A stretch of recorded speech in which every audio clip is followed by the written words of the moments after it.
ന്യായാധിപന്മാർ അധ്യായം 10. തോല. അബിമേലെക്കിന് ശേഷം ഇസ്രായേലിനെ രക്ഷിക്കാൻ തോല നിയുക്തനായി. ഇസ്സാക്കർ ഗോത്രജനായ ദോദോയുടെ പുത്രൻ പൂവ ആയിരുന്നു ഇവൻ്റെ പിതാവ്. ഇവൻ എബ്രായീം മലനാട്ടിലെ ഷാമീറിൽ ജീവിച്ചുകൊണ്ട് ഇസ്രായേലിനെ 23 വർഷം നയിച്ചു. മരിച്ച് അവിടെ തന്നെ അടക്കപ്പെട്ടു. ജായിർ. തുടർന്ന് ഗിലെയാദുകാരനായ ജായിർ വന്നു. അവൻ ഇസ്രായേലിൽ 22 വർഷം ന്യായപാലനം നടത്തി. അവന് 30 പുത്രന്മാരുണ്ടായിരുന്നു. അവർ കഴുതപ്പുറത്ത് സവാരി ചെയ്തു. ഗിലെയാദ് ദേശത്ത് ഇന്നും ഹാവോത്ത് ജായിർ എന്ന് അറിയപ്പെടുന്ന 30 പട്ടണങ്ങൾ അവരുടെ അധീനതയിലായിരുന്നു. ജായിർ മരിച്ച് കാമോനിൽ അടക്കപ്പെട്ടു. ജഫ്ത. ഇസ്രായേൽ വീണ്ടും കർത്താവിൻ്റെ മുൻപിൽ തിന്മ ചെയ്തു. അവർ ബാൽ ദേവന്മാരെയും അസ്താർക്കേർ ദേവതകളെയും സിറിയ, സീദോൻ, മൊവാബ്, അമ്മോൻ, ഫിലിസ്ത്യ എന്നിവിടങ്ങളിലെ ദേവന്മാരെയും സേവിച്ചു. കർത്താവിനെ അവർ പരിത്യജിച്ചു, അവിടുത്തെ സേവിച്ചതുമില്ല. കർത്താവിൻ്റെ കോപം ഇസ്രായേലിനെതിരെ ജ്വലിച്ചു. ഫിലിസ്ത്യർക്കും അമ്മോന്യർക്കും കർത്താവ് അവരെ ഏൽപ്പിച്ചു കൊടുത്തു. ആ വർഷം അവർ ഇസ്രായേൽ മക്കളെ ക്രൂരമായി ഞെരുക്കി. ജോർദാൻ അക്കരെ ഗിലെയാദിലുള്ള അമോര്യരുടെ സ്ഥലത്ത് വസിച്ചിരുന്ന ഇസ്രായേലിനെ മുഴുവൻ 18 വർഷം അവർ പീഡിപ്പിച്ചു. അമ്മോന്യർ ജോർദാൻ കടന്ന് യൂദ, ബെഞ്ചമിൻ, എഫ്രായിം എന്നീ ഗോത്രങ്ങളോട് യുദ്ധം ചെയ്യാൻ വന്നു. തന്മൂലം ഇസ്രായേൽ വലിയ ക്ലേശം അനുഭവിച്ചു. ഇസ്രായേൽക്കാർ കർത്താവിനോട് നിലവിളിച്ചു പറഞ്ഞു, ഞങ്ങളുടെ ദൈവത്തെ മറന്ന് ബാലിനെ സേവിച്ചതുകൊണ്ട് ഞങ്ങൾ അങ്ങേക്കെതിരെ പാപം ചെയ്തിരിക്കുന്നു. കർത്താവ് ഇസ്രായേൽക്കാരോട് ചോദിച്ചു, ഈജിപ്തുകാർ, അമോര്യർ, അമ്മോന്യർ, ഫിലിസ്ത്യർ എന്നിവരിൽ നിന്ന് ഞാൻ നിങ്ങളെ രക്ഷിച്ചില്ലേ? സീദോന്യരും അമലേക്യരും മാവോന്യരും നിങ്ങളെ പീഡിപ്പിച്ചു. അപ്പോഴൊക്കെ നിങ്ങൾ എന്നോട് നിലവിളിച്ചു. ഞാൻ നിങ്ങളെ അവരുടെ കയ്യിൽ നിന്ന് മോചിപ്പിക്കുകയും ചെയ്തു. എങ്കിലും നിങ്ങൾ എന്നെ ഉപേക്ഷിച്ച് അന്യദേവന്മാരെ സേവിച്ചു. അതുകൊണ്ട് ഇനി ഒരിക്കലും ഞാൻ നിങ്ങളെ രക്ഷിക്കുകയില്ല. പോയി നിങ്ങൾ തിരഞ്ഞെടുത്ത ദേവന്മാരോട് നിലവിളിക്കുവിൻ. കഷ്ടതയിൽ നിന്ന് അവർ നിങ്ങളെ മോചിപ്പിക്കട്ടെ. ഇസ്രായേൽ ജനം കർത്താവിനോട് പറഞ്ഞു, ഞങ്ങൾ പാപം ചെയ്തു പോയി. അങ്ങേക്കിഷ്ടമുള്ളത് ഞങ്ങളോട് ചെയ്തു കൊള്ളുക. ഇക്കുറി ഞങ്ങളെ രക്ഷിക്കുക എന്ന് മാത്രം ഞങ്ങൾ പ്രാർത്ഥിക്കുന്നു. അവർ അന്യദേവന്മാരെ തങ്ങളുടെ ഇടയിൽ നിന്ന് നീക്കം ചെയ്ത് കർത്താവിനെ സേവിച്ചു. ഇസ്രായേലിൻ്റെ കഷ്ടത കണ്ട് അവിടുന്ന് രോഷാകുലനായി. അമ്മോന്യർ യുദ്ധത്തിനൊരുങ്ങി ഗിലെയാദിൽ താവളമടിച്ചു. ഇസ്രായേൽ ജനം ഒന്നിച്ചു ചേർന്ന് മിസ്പായിലും താവളമടിച്ചു. ഗിലെയാദിലെ നേതാക്കന്മാരായ ആളുകൾ പരസ്പരം പറഞ്ഞു, അമ്മോന്യരോട് യുദ്ധം ആരംഭിക്കുന്നത് ആരോ അവനായിരിക്കും ഗിലെയാദ് നിവാസികൾക്ക് അധിപൻ. അധ്യായം 11. ഗിലെയാദുകാരനായ ജഫ്ത ശക്തനായ സേനാനിയായിരുന്നു. പക്ഷേ അവൻ വേശ്യാപുത്രനായിരുന്നു. ഗിലെയാദായിരുന്നു അവൻ്റെ പിതാവ്. ഗിലെയാദിന് സ്വഭാര്യയിലും പുത്രന്മാരുണ്ടായിരുന്നു. അവർ വളർന്നപ്പോൾ ജഫ്തായെ പുറന്തള്ളിക്കൊണ്ടു പറഞ്ഞു, ഞങ്ങളുടെ പിതാവിൻ്റെ അവകാശം നിനക്ക് ലഭിക്കുവാൻ പാടില്ല. നീ അന്യസ്ത്രീയുടെ മകനാണല്ലോ. അപ്പോൾ ജഫ്ത തൻ്റെ സഹോദരന്മാരിൽ നിന്ന് ഓടിപ്പോയി തോബ് എന്ന സ്ഥലത്ത് ചെന്ന് താമസിച്ചു. ഒരു നീച സംഘം അവനോട് ചേർന്ന് കൊള്ള ചെയ്തു നടന്നിരുന്നു. അക്കാലത്താണ് അമ്മോന്യർ ഇസ്രായേലിനെതിരെ യുദ്ധത്തിന് വന്നത്. അപ്പോൾ ഗിലെയാദിലെ ശ്രേഷ്ഠന്മാർ ജഫ്തായെ തോബ് ദേശത്ത് നിന്ന് കൂട്ടിക്കൊണ്ടുവരാൻ പോയി. അവർ ജഫ്തായോട് പറഞ്ഞു, അമ്മോന്യരോടുള്ള യുദ്ധത്തിൽ നീ ഞങ്ങളെ നയിക്കണം. ജഫ്ത ഗിലെയാദിലെ ശ്രേഷ്ഠന്മാരോട് ചോദിച്ചു, നിങ്ങൾ എന്നെ വെറുക്കുകയും എൻ്റെ പിതാവിൻ്റെ ഭവനത്തിൽ നിന്ന് അടിച്ചിറക്കുകയും ചെയ്തില്ലേ? അപകടത്തിൽപ്പെട്ടപ്പോൾ നിങ്ങൾ എൻ്റെ അടുക്കൽ വന്നിരിക്കുന്നുവോ? ശ്രേഷ്ഠന്മാർ ജഫ്തായോട് പറഞ്ഞു, നീ ഞങ്ങളോടുകൂടെ വന്ന് അമ്മോന്യരോട് യുദ്ധം ചെയ്യേണ്ടതിനും ഗിലെയാദ് നിവാസികളായ ഞങ്ങളെല്ലാവരുടെയും നേതാവായിരിക്കേണ്ടതിനും തന്നെയാണ് ഞങ്ങൾ നിൻ്റെ അടുത്തേക്ക് വന്നിരിക്കുന്നത്. ജഫ്ത അവരോട് പറഞ്ഞു, അമ്മോന്യരോട് പോരാടാൻ നിങ്ങൾ എന്നെ കൊണ്ടുപോകുകയും കർത്താവ് അവരെ എനിക്ക് ഏൽപ്പിച്ചു തരികയും ചെയ്താൽ ഞാൻ നിങ്ങളുടെ നേതാവാകും. ശ്രേഷ്ഠന്മാർ പ്രതിവചിച്ചു, കർത്താവ് നമുക്ക് സാക്ഷിയായിരിക്കട്ടെ. നീ പറയുന്നത് പോലെ ഞങ്ങൾ ചെയ്യും തീർച്ച. അവൻ ഗിലെയാദിലെ ശ്രേഷ്ഠന്മാരോടുകൂടെ പോയി. ജനം അവനെ നേതാവായി സ്വീകരിച്ചു. മിസ്പായിൽ കർത്താവിൻ്റെ മുൻപിൽ വച്ച് ജഫ്ത ജനങ്ങളോട് സംസാരിച്ചു. ജഫ്ത ദൂതന്മാരെ അയച്ച് അമ്മോന്യ രാജാവിനോട് ചോദിച്ചു, എൻ്റെ ദേശത്തോട് യുദ്ധം ചെയ്യാൻ നിനക്ക് എന്നോട് വിരോധം? അമ്മോന്യ രാജാവ് ജഫ്തായുടെ ദൂതന്മാരോട് പറഞ്ഞു, ഇസ്രായേൽ ജനം ഈജിപ്തിൽ നിന്ന് വന്നപ്പോൾ അർണോൺ മുതൽ ജാബോക്കും ജോർദാനും വരെയുള്ള എൻ്റെ ദേശം കൈവശപ്പെടുത്തി. അതിപ്പോൾ യുദ്ധം കൂടാതെ എനിക്ക് തിരികെ കിട്ടണം. ജഫ്ത വീണ്ടും ദൂതന്മാരെ അയച്ച് അമ്മോന്യ രാജാവിനോട് പറഞ്ഞു, ജഫ്ത ഇങ്ങനെ അറിയിക്കുന്നു, മൊവാബ്യരുടെയോ അമ്മോന്യരുടെയോ ദേശം ഇസ്രായേൽ കൈയടക്കിയില്ല. അവർ ഈജിപ്തിൽ നിന്ന് വരും വഴി മരുഭൂമിക്കുകൂടി ചെങ്കടൽ വരെയും അവിടെ നിന്ന് കാദേശ് വരെയും എത്തി. ഇസ്രായേൽ അന്ന് ഏദോം രാജാവിനോട് ദൂതന്മാർ വഴി നിന്റെ ദേശത്തിലൂടെ കടന്നു പോകാൻ ഞങ്ങളെ അനുവദിക്കണമെന്ന് അപേക്ഷിച്ചു. പക്ഷേ അവൻ അത് സമ്മതിച്ചില്ല. മൊവാബ് രാജാവിനോടും അവർ ആളയച്ചു പറഞ്ഞു, അവനും സമ്മതിച്ചില്ല. അതിനാൽ ഇസ്രായേൽ കാദേശിൽ തന്നെ താമസിച്ചു. അവർ മരുഭൂമിയിലൂടെ യാത്ര ചെയ്തു. ഏദോമും മൊവാബും ചുറ്റി മൊവാബിന് കിഴക്ക് എത്തി. അർണോന്റെ മറുകരെ താവളമടിച്ചു. മൊവാബിൽ അവർ പ്രവേശിച്ചതേയില്ല. മൊവാബിന്റെ അതിർത്തി അർണോൻ ആണല്ലോ. ഇസ്രായേൽ ഹെഷ്ബോണിലെ അമ്മോന്യ രാജാവായ സീഹോന്റെ അടുക്കൽ ദൂതന്മാരെ അയച്ച് നിങ്ങളുടെ ദേശത്തുകൂടി ഞങ്ങളുടെ സ്ഥലത്തേക്ക് പോകാൻ അനുവദിക്കണം എന്ന് അപേക്ഷിച്ചു. എന്നാൽ തൻ്റെ ദേശത്തുകൂടി ഇസ്രായേലിനെ കടത്തിവിടാൻ സീഹോന് വിശ്വാസം വന്നില്ല. മാത്രമല്ല, സീഹോൻ ജനങ്ങളെയെല്ലാം ഒന്നിച്ചുകൂട്ടി യാഹാസിൽ താവളമടിച്ച് ഇസ്രായേലിനോട് പൊരുതി. ഇസ്രായേലിൻ്റെ ദൈവമായ കർത്താവ് സീഹോനെയും അവൻ്റെ ജനത്തെയും ഇസ്രായേൽക്കാരുടെ കയ്യിൽ ഏൽപ്പിച്ചു. ഇസ്രായേൽ അവരെ പരാജയപ്പെടുത്തി ആ സ്ഥലത്ത് താമസിച്ചിരുന്ന അമ്മോന്യരുടെ ദേശം അവർ പിടിച്ചെടുത്തു. അർണോൺ മുതൽ ജാബോക്ക് വരെയും മരുഭൂമി മുതൽ ജോർദാൻ വരെയുമുള്ള അമ്മോന്യരുടെ ദേശം മുഴുവൻ കൈവശപ്പെടുത്തി. അങ്ങനെ ഇസ്രായേലിൻ്റെ ദൈവമായ കർത്താവ് തൻ്റെ ജനമായ ഇസ്രായേലിൻ്റെ മുമ്പിൽ നിന്ന് അമ്മോന്യരെ തുരത്തിക്കെ, നീ അവരെ കൈവശമാക്കാൻ പോകുന്നുവോ? നിന്റെ ദൈവമായ കെമോഷ് നിനക്ക് തരുന്നത് നീ കൈവശം വരിക്കുന്നില്ലേ? ഞങ്ങളുടെ ദൈവമായ കർത്താവ് ഞങ്ങൾക്ക് ഒഴിപ്പിച്ചു തരുന്നതൊക്കെ ഞങ്ങൾ കൈവശമാക്കും. മൊവാബ് രാജാവായ സിപ്പോറിൻ്റെ പുത്രൻ ബാലാക്കിനേക്കാൾ ശ്രേഷ്ഠനാണോ നീ? അവൻ എപ്പോഴെങ്കിലും ഇസ്രായേലിനെ എതിർത്തിട്ടുണ്ടോ? അവർക്കെതിരെ യുദ്ധത്തിന് ഇറങ്ങിയിട്ടുണ്ടോ? ഇസ്രായേൽ ഹെഷ്ബോണിലും അവൻ്റെ ഗ്രാമങ്ങളിലും അരോവറിലും അതിൻ്റെ ഗ്രാമങ്ങളിലും അർണോൻ തീരത്തുള്ള എല്ലാ പട്ടണങ്ങളിലും 300 വർഷം താമസിച്ച കാലത്ത് നീ എന്തുകൊണ്ട് അവ വീണ്ടെടുത്തില്ല? ആകയാൽ ഞാൻ നിന്നോട് ഒരപരാധവും ചെയ്തിട്ടില്ല. ആ നിലയ്ക്ക് എന്നോട് യുദ്ധം ചെയ്യുന്നത് തെറ്റാണ്. ന്യായാധിപനായ കർത്താവ് ഇസ്രായേല്യർക്കും അമ്മോന്യർക്കും ഇടയ്ക്ക് ഇന്ന് ന്യായവിധി നടത്തട്ടെ. എന്നാൽ ജഫ്തായുടെ സന്ദേശം അമ്മോന്യ രാജാവ് വകവച്ചില്ല. കർത്താവിൻ്റെ ആത്മാവ് ജഫ്തായുടെ മേൽ ആവസിച്ചു. അവൻ ഗിലെയാദ്, മനാസെ എന്നിവിടങ്ങളിൽ കൂടി ഗിലെയാദിലെ മിസ്പായിലേക്ക് കടന്ന് അമ്മോന്യരുടെ ദേശത്തേക്ക് പോയി.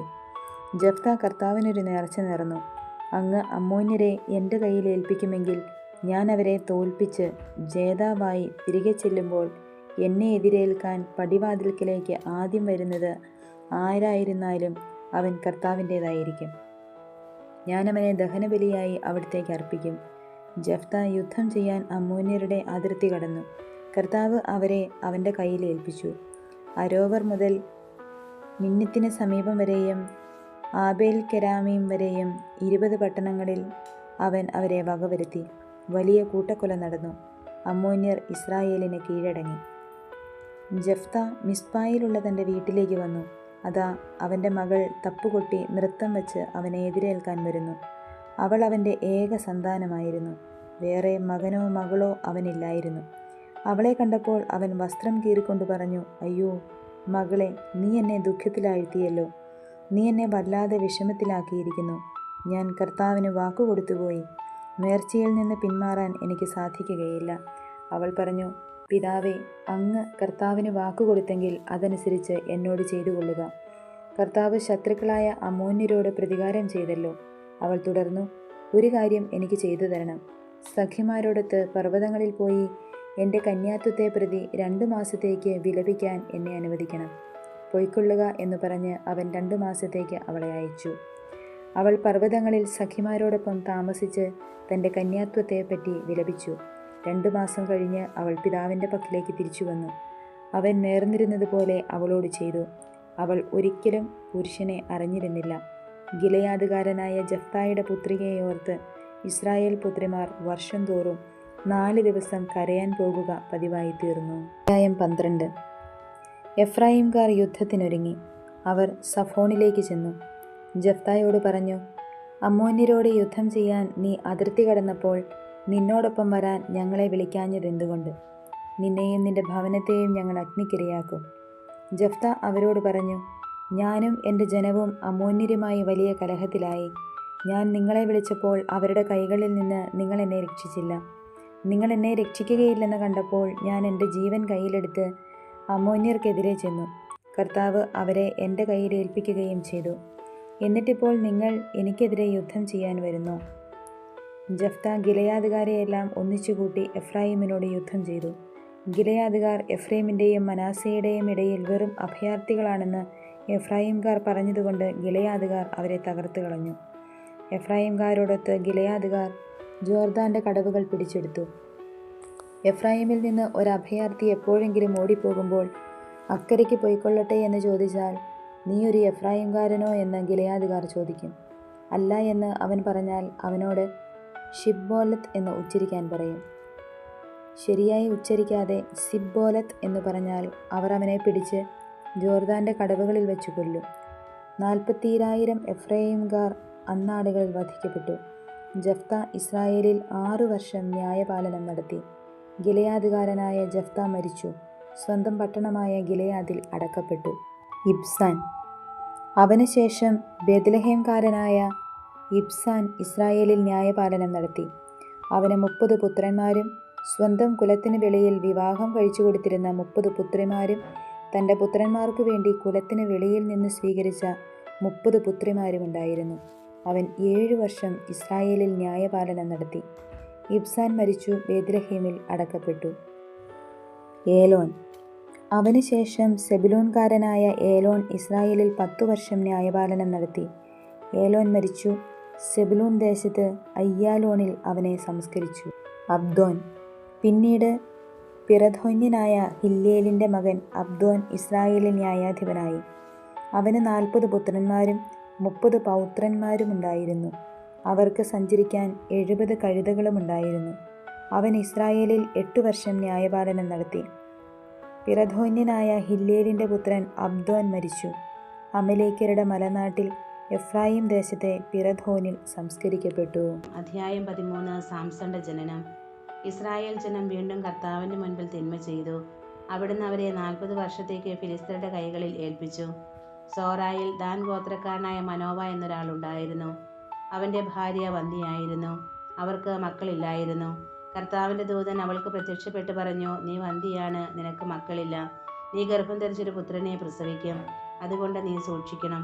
വീഞ്ഞോ വീര്യമുള്ള പാനീയമോ കുടിക്കരുത്. അശുദ്ധമായതൊന്നും ഭക്ഷിക്കുകയും അരുത്.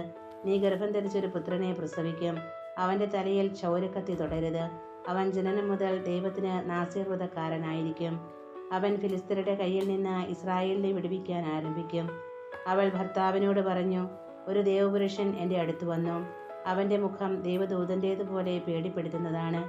എവിടെ നിന്ന് വരുന്നുവെന്ന് ഞാൻ അവനോട് ചോദിച്ചില്ല. അവൻ പേര് പറഞ്ഞതുമില്ല. അവൻ എന്നോട് പറഞ്ഞു, നീ ഗർഭം ധരിച്ച് ഒരു പുത്രനെ പ്രസവിക്കും. വീഞ്ഞോ വീര്യമുള്ള പാനീയങ്ങളോ കുടിക്കരുത്. അശുദ്ധമായതൊന്നും ഭക്ഷിക്കുകയും അരുത്. ബാലൻ ആജീവനാന്തം ദൈവത്തിന് നാസീർ വ്രതക്കാരനായിരിക്കും. മനോവ കർത്താവിനോട് പ്രാർത്ഥിച്ചു, കർത്താവെ, അങ്ങ് അയച്ച ദേവപുരുഷൻ വീണ്ടും ഞങ്ങളുടെ അടുക്കൽ വന്ന് ജനിക്കാനിരിക്കുന്ന ശിശുവിന് വേണ്ടി ഞങ്ങൾ എന്താണ് ചെയ്യേണ്ടതെന്ന് അറിയിക്കാനിടയാക്കണമേ. മനോവയുടെ പ്രാർത്ഥന ദൈവം കേട്ടു. വയലിലായിരിക്കുമ്പോൾ ദേവദൂതൻ വീണ്ടും സ്ത്രീയുടെ അടുത്ത് വന്നു. ഭർത്താവായ മനോവ അവളോടുകൂടി ഉണ്ടായിരുന്നില്ല. അവൾ പെട്ടെന്ന് ഓടിച്ചെന്ന് ഭർത്താവിനോട് പറഞ്ഞു, എൻ്റെ അടുത്ത് കഴിഞ്ഞ ദിവസം വന്ന ആൾ വീണ്ടും പ്രത്യക്ഷപ്പെട്ടിരിക്കുന്നു. മനോവ എഴുന്നേറ്റ് ഭാര്യയുടെ പിന്നാലെ ചെന്ന് അവനോട് ചോദിച്ചു, ഇവളോട് സംസാരിച്ചവൻ നീയോ? അവൻ പറഞ്ഞു, ഞാൻ തന്നെ. അപ്പോൾ മനോവ ചോദിച്ചു, നിന്റെ വാക്കുകൾ നിറവേറുമ്പോൾ ബാലൻ്റെ ജീവിതചര്യ എങ്ങനെയായിരിക്കണം? അവൻ എന്താണ് ചെയ്യേണ്ടത്? കർത്താവിൻ്റെ ദൂതൻ മനോവയോട് പറഞ്ഞു, ഞാൻ സ്ത്രീയോട് പറഞ്ഞതെല്ലാം അവൾ പാലിക്കട്ടെ. മുന്തിരിയിൽ നിന്നുള്ളതൊന്നും അവൾ ഭക്ഷിക്കരുത്. വീഞ്ഞോ ലഹരി പദാർത്ഥമോ കുടിക്കരുത്. അശുദ്ധമായതൊന്നും തിന്നുകയുമരുത്. ഞാൻ അവളോട് കൽപ്പിച്ചതൊക്കെ അവൾ പാലിക്കണം. മനോവ കർത്താവിൻ്റെ ദൂതനോട് പറഞ്ഞു, ഞാൻ ഒരു ആട്ടിൻകുട്ടിയെ പാകം ചെയ്യുന്നതുവരെ നിൽക്കണമേ. കർത്താവിൻ്റെ ദൂതൻ പറഞ്ഞു, നീ പിടിച്ചു നിർത്തിയാലും ഞാൻ ഭക്ഷണം കഴിക്കുകയില്ല. എന്നാൽ നീ പാകം ചെയ്യുന്നെങ്കിൽ അത് കർത്താവിന് ദഹനബലിയായി അർപ്പിക്കുക. കർത്താവിൻ്റെ ദൂതനാണ് അവനെന്ന് മനോവ അറിഞ്ഞിരുന്നില്ല. അവൻ കർത്താവിൻ്റെ ദൂതനോട്, നിന്റെ പേരെന്ത്? നീ പറഞ്ഞത് സംഭവിക്കുമ്പോൾ ഞങ്ങൾ നിന്നെ ബഹുമാനിക്കണമല്ലോ എന്ന് പറഞ്ഞു. ദൂതൻ അവനോട് ചോദിച്ചു, എൻ്റെ പേര് അത്ഭുതകരമായിരിക്കെ നീ അത് ചോദിക്കുന്നതെന്തിന്? അപ്പോൾ മനോവ ആട്ടിൻകുട്ടിയെ കൊണ്ടുവന്ന് ധാന്യബലിയോടുകൂടെ അത്ഭുതം പ്രവർത്തിക്കുന്നവനായ കർത്താവിന് പാറപ്പുറത്ത് വെച്ച് അർപ്പിച്ചു. ബലിപീഠത്തിൽ നിന്ന് അഗ്നിജ്വാല ആകാശത്തിലേക്ക് ഉയർന്നു. മനോവയും ഭാര്യയും നോക്കി നിൽക്കെ കർത്താവിൻ്റെ ദൂതൻ ബലിപീഠത്തിലെ അഗ്നിജ്വാലയിലൂടെ ഉയർന്നുപോയി. അവർ നിലത്ത് കമിഴ്ന്നു വീണു. അവൻ മനോവയ്ക്കും ഭാര്യയ്ക്കും പിന്നീട് പ്രത്യക്ഷപ്പെട്ടില്ല. അത് കർത്താവിൻ്റെ ദൂതനായിരുന്നെന്ന് മനോവയ്ക്ക് വ്യക്തമായി. മനോവ ഭാര്യയോട് പറഞ്ഞു, ദൈവത്തെ കണ്ടതുകൊണ്ട് നാം തീർച്ചയായും മരിക്കും. അവൾ പറഞ്ഞു, നമ്മെ കൊല്ലണമെന്ന് ഉദ്ദേശിച്ചിരുന്നെങ്കിൽ കർത്താവ് നമ്മുടെ കയ്യിൽ നിന്ന് ദഹനബലിയും ധാന്യബലിയും സ്വീകരിക്കുകയോ ഈ കാര്യങ്ങൾ കാണിച്ചു തരികയോ അറിയിക്കുകയോ ചെയ്യുമായിരുന്നില്ല. അവൾ ഒരു പുത്രനെ പ്രസവിച്ചു. സാംസൺ എന്ന് അവന് പേരിട്ടു. കുട്ടി വളർന്നു. കർത്താവ് അവനെ അനുഗ്രഹിച്ചു. സോറായ്ക്കും എഷ്താവോലിനും മധ്യേയുള്ള മഹനേദാദിൽ വെച്ച് കർത്താവിൻ്റെ ആത്മാവ് അവനിൽ പ്രവർത്തിച്ചു തുടങ്ങി.